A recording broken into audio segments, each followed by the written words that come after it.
klart at bare når du sitter i en sånn stilling som dette, så inngir jobben i seg selv, inngir på en måte en viss respekt. Jeg kjenner mange av disse skuespillerne her på huset fra før, og det er klart at de oppfører seg veldig annerledes overfor meg enn det de gjorde før jeg ble deres sjef. For sånn skal det sikkert også være. Det er jo mange ting som de aldri ville finne på. Det er grenser som de aldri ville trå over, da, for å si det på den måten, i forhold til meg, rett og slett fordi jeg er sjef.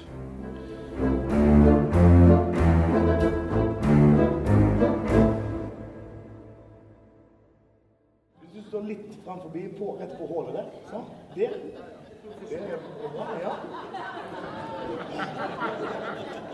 Er du klar, Beate? Ja, sa han. Takk opp.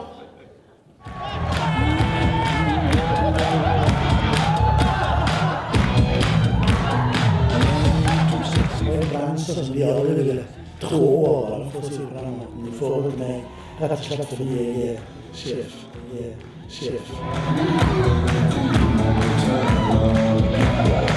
Yeah.